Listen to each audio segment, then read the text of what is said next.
New Hope TV, your encounter with God. Hallelujah. നമ്മൾ ദൈവത്തിൻ്റെ വചനത്തിൽ നിന്ന് ഒരു കാര്യം മനസ്സിലാക്കുന്നുണ്ട്. ദൈവം അടയാളങ്ങളും അല്ലെങ്കിൽ സാഹചര്യങ്ങൾ വഴി ദൈവത്തിൻ്റെ മനസ്സ് ദൈവം വെളിപ്പെടുത്തുകയും അത് സ്ഥിരീകരിക്കുകയും ചെയ്യും.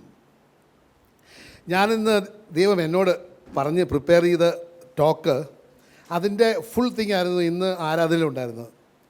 പാപത്തെക്കുറിച്ചും ദൈവത്തിൻ്റെ സ്നേഹത്തെക്കുറിച്ചും ദൈവത്തിൻ്റെ പാപമോചനം ക്ഷമിക്കുന്ന ആ സ്നേഹത്തെക്കുറിച്ചുമൊക്കെയായിരുന്നു. ഇന്ന് അതാണ് സഭയ്ക്ക് മനസ്സിലാകേണ്ടത്. കാരണം ദൈവം നമ്മളെ അത്രയധികം സ്നേഹിക്കുന്ന ഒരു ദൈവമാണ്. അങ്ങനെ വിഷയം എത്ര പേരുണ്ട്? ഹല്ലേലൂയ. ആ സ്നേഹത്തിൻ്റെ അളവ് എന്താണ്? ആ കുരിശിൽ തൂങ്ങിക്കിടന്ന് മരിച്ച യേശു തന്നെയാണ്. Hallelujah. He was the image of the love of God.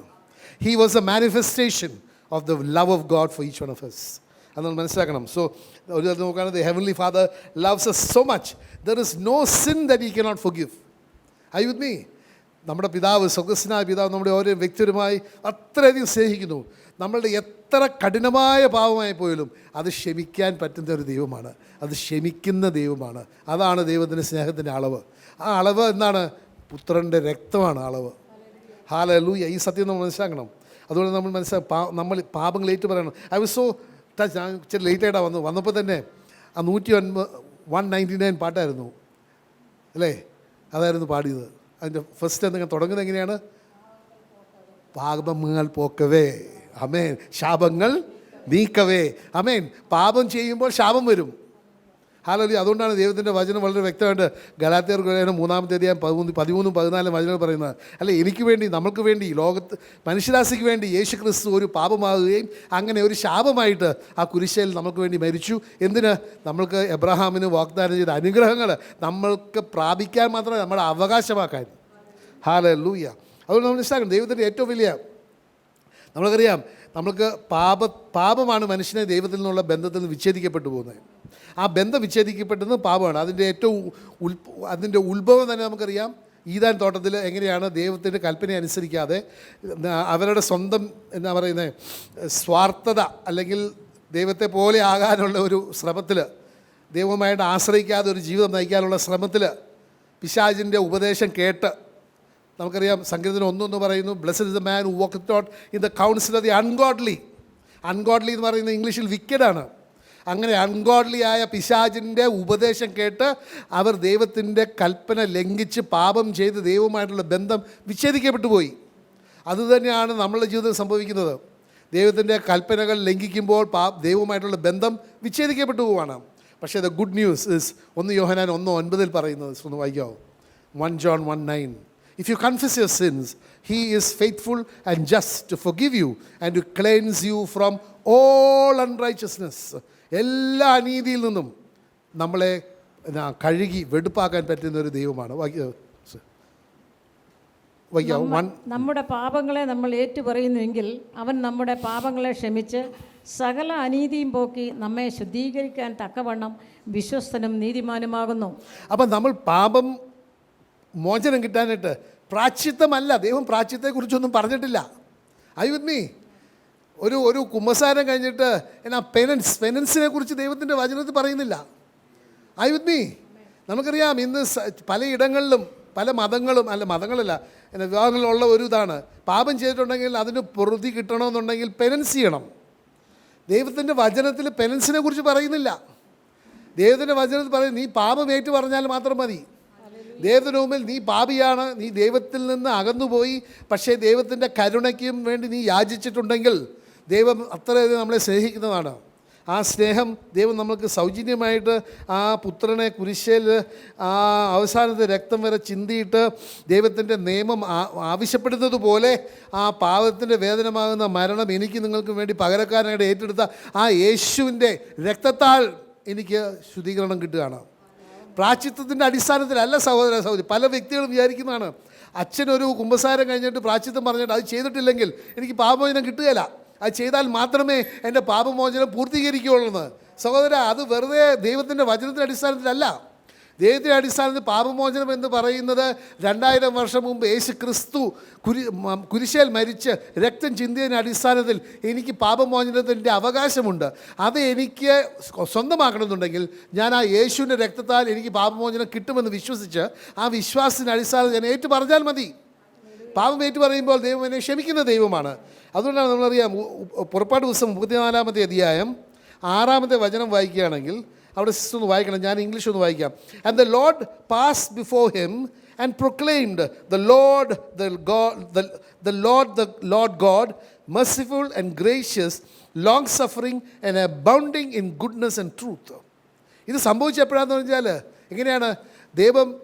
ദൈവത്തിൻ്റെ ജനം മോശ ഒരു ദൈവത്തിൽ നിന്ന് 2 കൽപ്പനകൾ വാങ്ങിക്കാനായിട്ട് പോവുകയും ആ സമയത്ത് ആറോണും കമ്പനിയും കൂടി അവിടെ ഒരു കാളക്കുട്ടി ഉണ്ടാക്കുകയും അങ്ങനെ ദൈവത്തിന് പകരം ദൈവം എന്നാ ഈജിപ്തിൽ നിന്ന് അവരെ മോചിപ്പിച്ച് കൊണ്ടുവന്ന ആ ദൈവത്തെ മറന്ന് കാളക്കുട്ടിയാണ് ഞങ്ങളെ കൊണ്ടുവന്നതെന്നൊക്കെ പറഞ്ഞ് അവിടെ ഒരു വലിയ ഉത്സവം നടത്തുന്ന, അങ്ങനെ ദൈവത്തിൻ്റെ ക്രോധം വന്നപ്പോഴാണ്, ആ സമയമാണ് ദൈവം മോശ ചെന്നിട്ട് ദൈവത്തിൻ്റെ ജനത്തിന് വേണ്ടി യാചിച്ചപ്പോഴാണ് ദൈവത്തിൻ്റെ സ്വഭാവത്തെക്കുറിച്ച് പറയുന്നത് എന്താണെന്നുള്ളത്. വായിക്കാമോ? 34:6. യഹോവ അവൻ്റെ മുമ്പാകെ കടന്നു ഘോഷിച്ചത് എന്തെന്നാൽ, യഹോവയായ ദൈവം കരുണയും കൃപയുമുള്ളവൻ, ദീർഘക്ഷമയും മഹാദയും വിശ്വസ്തതയുമുള്ളവൻ. ആമേൻ. അപ്പോൾ മനസ്സിലാക്കണം, ദൈവത്തിൻ്റെ സ്വഭാവം അതാണ്. ദൈവത്തിൻ്റെ സ്വഭാവം നോക്കുകയാണെങ്കിൽ is merciful, is gracious, is long suffering, is abounding in goodness and in truth.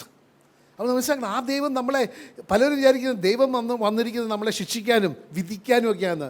ദൈവത്തിൻ്റെ വചനം തന്നെ, യേശു തന്നെ പറയുന്നുണ്ട്, ഞാൻ വന്നിരിക്കുന്നത് നിങ്ങളെ ശിക്ഷിക്കാനല്ല, ഞാൻ വന്നിരിക്കുന്നത് രക്ഷിക്കാനാണ്. ആ രക്ഷ എവിടെയാണ്? കുരിശിലാണ്. നിങ്ങൾ ആ രക്ഷ എപ്പോൾ സ്വന്തമാക്കുന്നുവോ നിങ്ങളുടെ പാപങ്ങളൊക്കെ ഞാൻ ക്ഷമിക്കും. നമുക്കറിയാം ഏറ്റവും നല്ലൊരു ഉദാഹരണം ആ പാപത്തിൽ വ്യഭിചാരത്തിൽ പിടിക്കപ്പെട്ട ആ സ്ത്രീ. അവൾക്ക് നിയമമനുസരിച്ച് കല്ലെറിഞ്ഞ് കൊല്ലേണ്ടതാണ്. എങ്കിലും ദൈവം അവളെ ക്ഷമിച്ചു. അവളോട് ആകെ പറഞ്ഞത്രേ ഉള്ളൂ, നീ പോകും, സമാധാനത്തിൽ പോവുക, ഇനി പാപം ചെയ്യരുത്. That is the only condition, that once you acknowledge you should depart from sin. പാപം ചെയ്യാതെ ചെയ്യുകയില്ല എന്നുള്ളൊരു തീരുമാനം എടുത്തിട്ട് പോകണം. കാരണം ദൈവം അവൻ കരുണയുള്ളവനാണ്. Is long suffering, is gracious, is merciful. ആ ദൈവത്തിൻ്റെ സ്വഭാവം നമ്മൾ പല വ്യക്തികളും ആ തിരിച്ച് ദൈവത്തിലേക്ക് വരാനുള്ള ഒരു മടി കാണിക്കുന്നത് എന്താണ്? ഞാൻ ഇത്രയധികം പാപം ചെയ്ത് ഇനി ദൈവം എന്നെ ക്ഷമിക്കുമോ? ഞാൻ ആ ക്ഷമയുടെ ആ ഒരിൽ നിന്ന് പോയി, അതിൽ നിന്ന് തിരിച്ചു വരാൻ പറ്റാത്ത തരത്തിലുള്ളൊരു പാപം ചെയ്തു, അതുകൊണ്ട് ഇനി എനിക്ക് ഒരു ഭാവിയില്ല.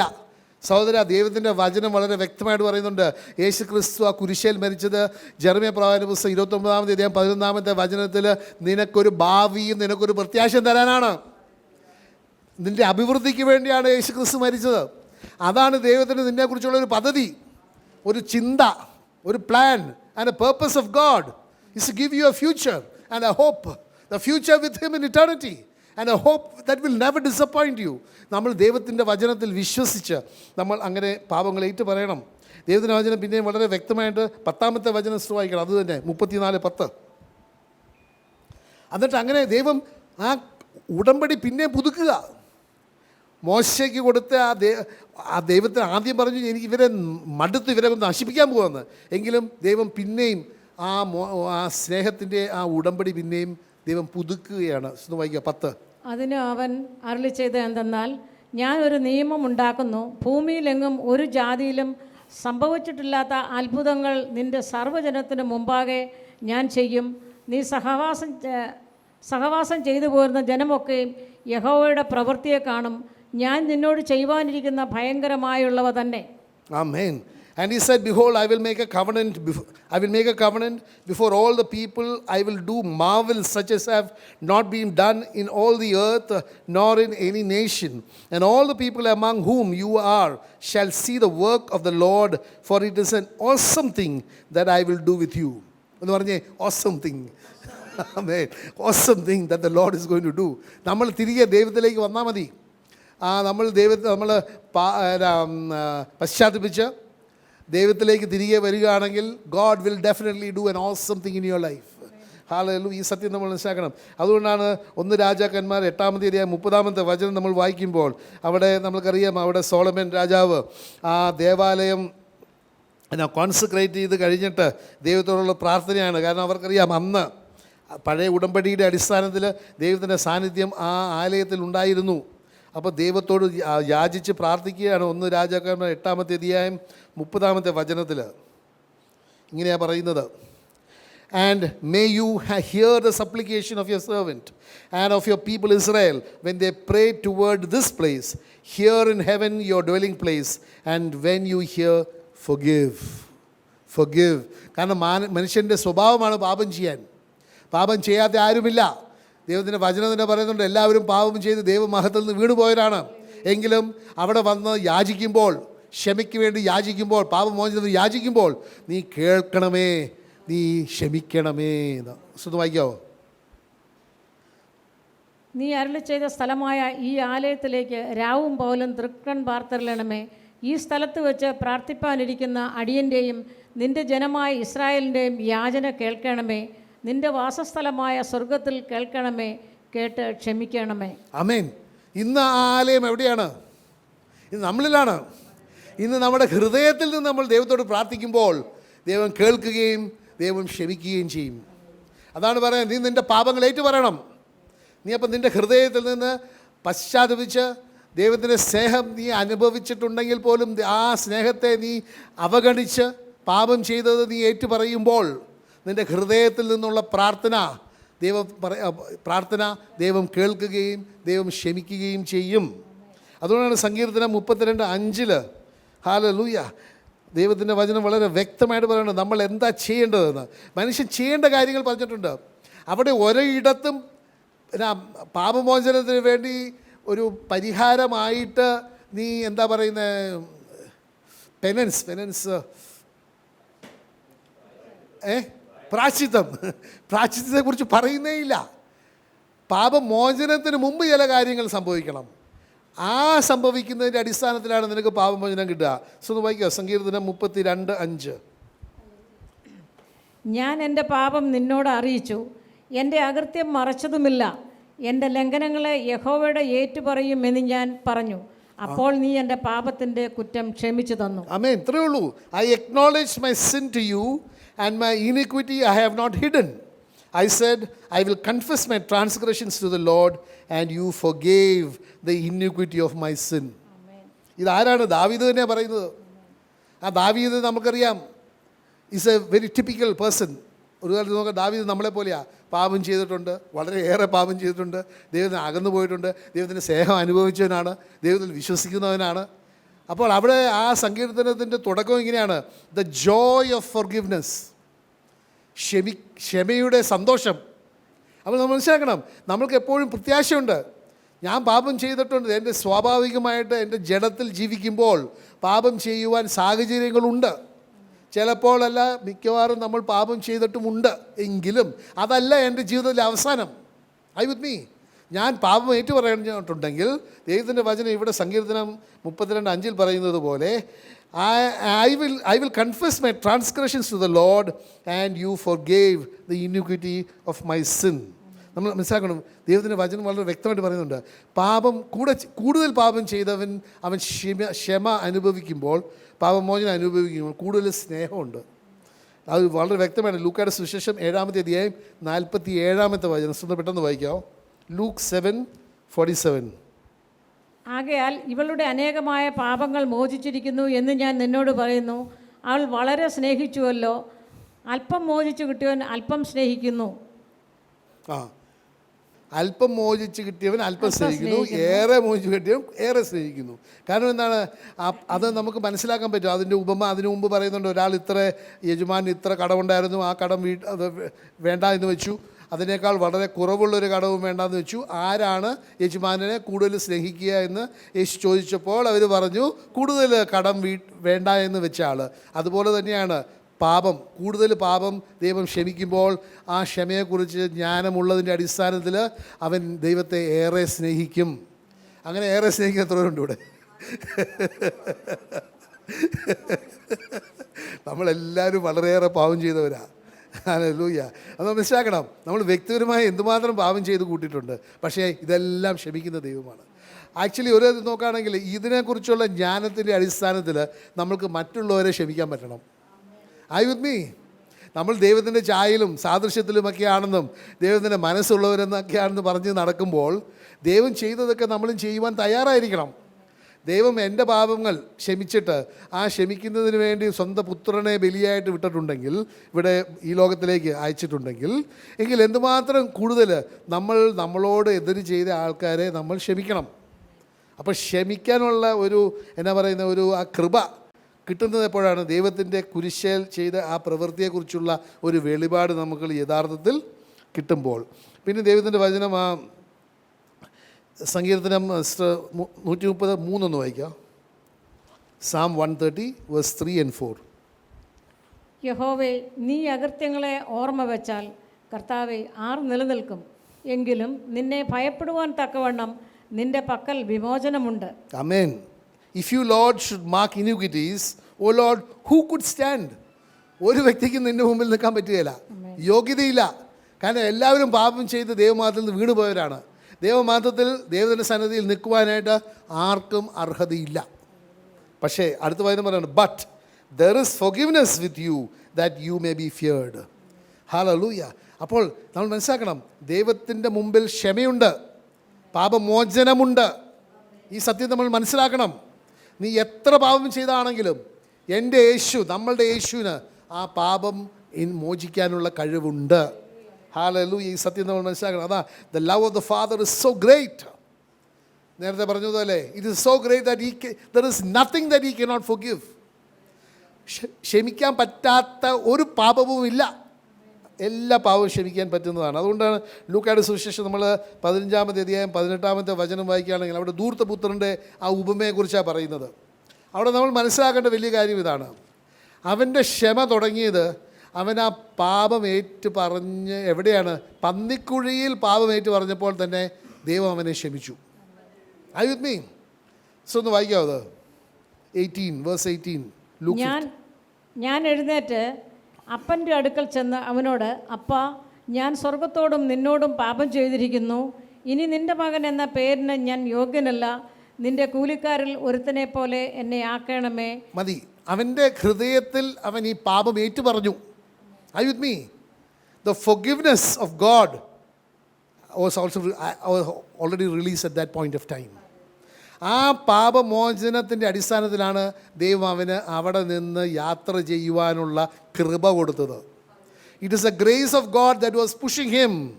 Are you with me? He already got the forgiveness of God when he confessed. എങ്ങനെയാണ്? Father, I have sinned against heaven and before you, and I am not worthy to be called one of your servants. To be your son. നിൻ്റെ മകനായിട്ട് കണക്കാക്കുവാൻ എനിക്ക് യോഗ്യതയില്ല. കാരണം ഞാൻ സ്വർഗത്തിനും നിൻ്റെ മുമ്പിൽ ഞാൻ പാപം ചെയ്തു എന്നുള്ള ഏറ്റുപറച്ചിൽ. That is a point of time when he was forgiven by the heavenly father. I with me? കാരണം നമുക്കറിയാം, അടുത്ത 20-ാമത്തെ വചനം വായിക്കുകയാണെങ്കിൽ അവൻ അത് പിതാവിനോട്, നമുക്കറിയാം 21, 22 വചനങ്ങൾ വായിക്കുമ്പോൾ പിതാവിനോടത് പറയുവാനായിട്ട് അവൻ ശ്രമിച്ചു. അത് കേൾക്കുവാൻ പോലും പിതാവിന് തയ്യാറില്ലായിരുന്നു. കാരണം എന്താണ്? സ്വർഗസ്ഥനായ പിതാവ് അവന് ക്ഷമ കൊടുത്തു കഴിഞ്ഞു. Are you with me? So there was no need for the father, the earthly father, to hear that. You have to see it in the spiritual realm. The forgiveness took place when he came to the realization in verse 18 and took a decision that I will confess to my father. ഇന്ന് നമ്മുടെ ഹൃദയത്തിലേറ്റ് പറഞ്ഞാൽ മതി, പാപമോചനം നിനക്ക് കിട്ടും. അത് കിട്ടിയതിൻ്റെ അടിസ്ഥാനത്തിൽ അവന് ദൈവം കൃപ കൊടുത്തു. എങ്ങനെ? നമുക്കറിയാം, പന്നിക്കുഴിയിലുള്ള അവിടുത്തെ പന്നി തിന്നത് പോലും അവന് കിട്ടിയിട്ടില്ലെങ്കിൽ അവൻ്റെ ആരോഗ്യ അവസ്ഥ നമുക്കൊന്നറിയാം. അവൻ്റെ വചനം പറയുന്നുണ്ട്, അവൻ ദൂരെ ഒരു സ്ഥലത്തേക്കാണ് പോയത്, അല്ലേ? പിതാവിൻ്റെ അടുത്ത് നിന്ന് ദൂരെ സ്ഥലത്തേക്ക് പോയി. അങ്ങനെയാണെങ്കിൽ അവന് തിരികെ വരാനുള്ള കഴിവും ശേഷിയും ആര് കൊടുത്തു? പരിശുദ്ധാത്മാവ് കൊടുത്തു, ദൈവം കൊടുത്തു. അപ്പോൾ ഇന്ന് നമ്മൾ മനസ്സിലാക്കേണ്ട വലിയൊരു കാര്യം ഇതാണ്, പാപങ്ങൾ നമ്മൾ ഏറ്റു പറഞ്ഞിട്ടുണ്ടെങ്കിൽ ആ പാപത്തിൻ്റെ മുകളിലൊരു ആധിപത്യവും പിതാവിൻ്റെ സന്നിധിയിലേക്ക് വരുവാനുള്ള കഴിവ് പരിശുദ്ധാത്മാവ് നമുക്ക് തരും. Hello, I with me? നമ്മൾ പിന്നെ ശ്രമിക്കേണ്ട ആവശ്യമില്ല. നമ്മൾ എന്നാ പറയുന്നത്, ഒരു ഹൃദയത്തിൽ with a true heart we must confess your since. നമ്മളുടെ ബലഹീനതകളും നമ്മളുടെ കുറവുകളും നമ്മൾ ഏറ്റു പറഞ്ഞിട്ടുണ്ടെങ്കിൽ ക്ഷമിക്കുന്നൊരു ദൈവമുണ്ട്. ആ ക്ഷമിക്കുന്ന ദൈവം ദൈവത്തിൻ്റെ വചനം വളരെ വ്യക്തമായിട്ട് റോമാർക്കുള്ള ലേഖനം പറയുന്നു, പാപം വ്യാപരിക്കുന്നിടത്ത് അതിലേറെ കൃപ വ്യാപരിക്കും. Are you with me? അപ്പോൾ God will release A favour. പാപം എന്താണ്? നമ്മളുടെ ബലഹീനതയാണ്. 2 കൊരിന്ത്യർ 12 പറയുന്നുണ്ട്, നിനക്ക് എൻ്റെ കൃപ മതി. Are you with me? എൻ്റെ കൃപ നിനക്ക് മതി. നിൻ്റെ പാപത്തിൻ്റെയും നിൻ്റെ ബലഹീനതയുടെ മധ്യേ എൻ്റെ കൃപയുണ്ടെങ്കിൽ എൻ്റെ ശക്തി അവിടെ വ്യാപരിക്കും. ഇന്ന് നമുക്ക് അതാ വേണ്ടത്. നമുക്ക് ദൈവത്തിലേക്ക് തിരികെ വരാൻ നമുക്ക് ദൈവത്തിൻ്റെ ശക്തി വേണം, ദൈവത്തിൻ്റെ കൃപ വേണം. അതാണ് സങ്കീർത്തനം 51:2 എന്ന് വായിക്കുക സിസ്റ്ററെ. Psalm 51:2. അതെല്ലാം ആരെക്കുറിച്ചാണ്? ദാവീദിനെ കുറിച്ചാണ്. ദാവീദിനെ നമുക്കറിയാം, ആ സങ്കീർത്തനം വായിക്കുമ്പോൾ എങ്ങനെയാണ് അവൻ്റെ എന്ത് അവസ്ഥയായിരുന്നു എന്നുള്ളത്. ഹല്ലേലൂയ. പക്ഷേ നാഥാൻ എന്ന് പറഞ്ഞ പ്രവാചകൻ ദൈവം അയച്ച് അവനെ, വെൻ ഗോഡ് കൺവിക്റ്റഡ് ഹിം, അവന് മനസ്സിൽ ഒരു മാനസാന്തരമുണ്ടായി. എന്നിട്ട് എഴുതിയ സങ്കീർത്തനമായത്. ഒന്ന് വായിക്കാം. 2. എന്നെ നന്നായി കഴുകി എൻ്റെ അല്ല, ആദ്യം മുതൽ വായിച്ചു. 1 വായിച്ചു. 1 സങ്കീർത്തനം 51:1. ദൈവമേ, നിന്റെ ദയയ്ക്ക് തക്കവണ്ണം എന്നോട് കൃപയുണ്ടാകണമേ. നിന്റെ കരുണയുടെ ബഹുത്വപ്രകാരം എൻ്റെ ലംഘനങ്ങളെ മായ്ച്ചു കളയണമേ. എന്നെ നന്നായി കഴുകി എൻ്റെ അകൃത്യം. അപ്പോൾ അവിടെ നമ്മൾ മനസ്സിലാക്കണം, have mercy upon me, O God, according to your loving kindness, according to the multitude of your tender mercies, blot out my transgressions. ദൈവത്തിനത് കഴിവുള്ളതാണ്. നമ്മളുടെ ആ ദൈവത്തിൻ്റെ കൃപയും ദൈവത്തിൻ്റെ സ്നേഹവും ദൈവത്തിൻ്റെ ദയയുടെ അടിസ്ഥാനത്തിൽ നമ്മളുടെ ലംഘനങ്ങളൊക്കെ മായ്ച്ചു കളയാനാണ്. Bloat out. നമുക്കറിയാം, നേരത്തെ നമ്മൾ പലപ്പോഴും പറഞ്ഞാണ്, ബ്ലോട്ടിംഗ് പേപ്പർ എന്ന് വെച്ചിട്ടുണ്ടെങ്കിൽ ആ മഷി ആ കടലാസിൽ നിന്ന് ആ ബ്ലോട്ടിംഗ് പേപ്പറിലേക്ക് വരികയാണ്, ട്രാൻസ്ഫർ ചെയ്യുകയാണ്. അതാണ് 2 കൊരിന്ത്യർ 5:21 സംഭവിച്ചത്. പാപം അറിയാത്തവരെ ദൈവം പാപമാക്കി നമ്മളുടെ പാപമെല്ലാം യേശു ഏറ്റെടുത്ത് Jesus blotted out our sins and നമ്മൾക്ക് സൗജന്യമായിട്ട് അവൻ്റെ ജീവനും അവൻ്റെ നീതിയും കൈമാറി. അതാണ് സങ്കീർത്തനം 51:1 ദാവീദ് ദൈവത്തോട് പ്രാർത്ഥിക്കുന്നത്. ഹല്ലേലൂയ. അടുത്ത വചനം വായിക്കുക. 2. എന്നെ നന്നായി കഴുകി എൻ്റെ അകൃത്യം പോക്കണമേ. ആമേൻ. അവിടെ നന്നായി കഴുകി. Wash me thoroughly from my iniquity and cleanse me from my sin. ദൈവത്തിന് കഴുകാൻ പറ്റുന്നതാണ്. നമുക്ക് ദൈവത്തിൻ്റെ വചനം വളരെ വ്യക്തമായിട്ട് പറയുന്നുണ്ട്, അല്ലേ? എന്താണ്? നമ്മളുടെ പാപങ്ങൾ അത്ര ചുമപ്പാണെങ്കിൽ പോലും അത് ദൈവത്തിൻ്റെ രക്തത്താൽ, കുഞ്ഞാടിൻ്റെ രക്തത്താൽ കഴുകി അത് മഞ്ഞുപോലെ വെണ്മയുള്ളതാക്കാൻ പറ്റുമെന്ന്. അപ്പോൾ മനസ്സിലാക്കണം, he is able to cleanse U.